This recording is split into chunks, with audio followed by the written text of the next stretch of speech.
Naimbangag sa Pilipinas at tuyen dagiti kang runa na damag dito'y PTV Cordillera. Palpalagipan ti Provincial Health Office ti Bontoc Mountain Province ti publiko nga agridam kalpasan ang nakirecord da iti 2 a kaso ti Japanese encephalitis.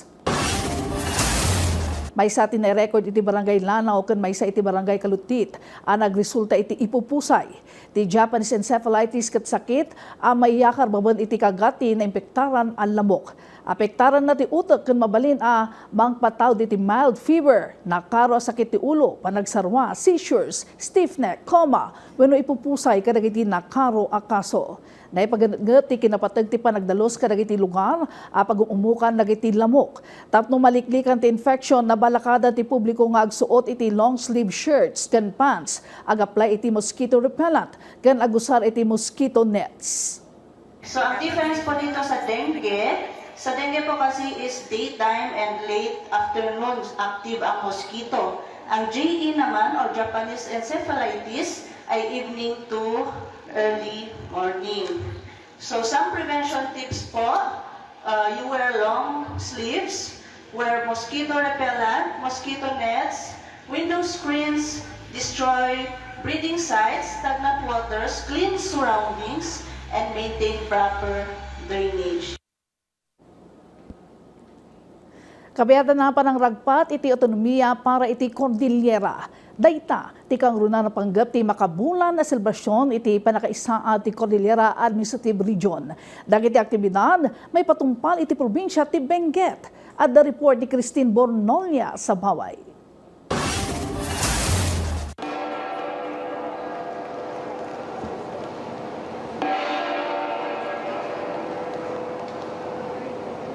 Naminsan manen anang ngaganti awang tigang sa asimbolo ti kultura ken tradisyon iti Cordillera. Iti kick-off ceremony iti may katalupulukot siya maselebrasyon. Iti pa nakaisaad ti Cordillera kas may sa rehiyon iti Amyanan a Luzon. Probinsya ti Benguet ti host ita atawan. Ti tema Smart Cordillera Enabling Local Enterprises Through Digital Transformation and Accelerated Regional Autonomy. Kas iti sigod nagtitipon dagiti daddu mga opisyalis ti Baguio City, Benguet, Apayao, Abra, Mountain Province ken Ifugao ang nakimaymay sa iti selebrasyon. Iti programa nang ipaay iti mensahe ni Apayao Governor ken Regional Development Council Chairperson Elias Bulut Jr. nga imbasa ti representante na. As we open this year's celebration, let us continue working together to preserve our heritage, strengthen our communities, and sustain the momentum of development for present and future generations.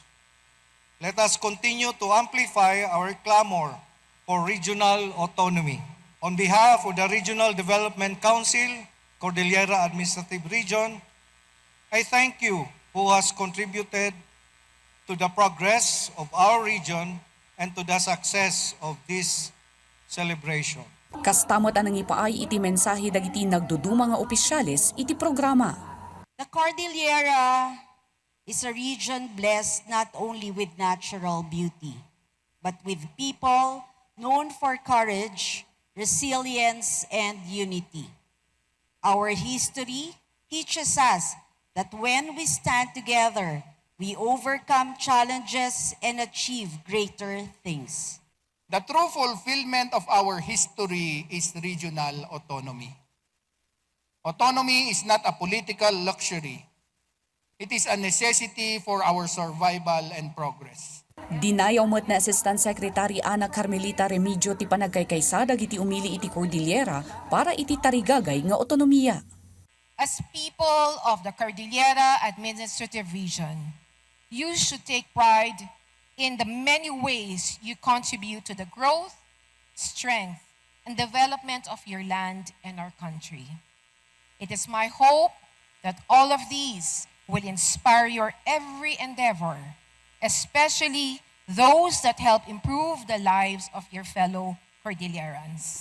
Tunggal bulan ti Hulyo masel-celebraran iti Cordillera Month, tapno maipalagip dagiti napapateg a pasamak, ken dagiti nasken a maamuan no apay nga agtultuloy a maisaksakad ti panagbalin nga otonomiya ti Cordillera.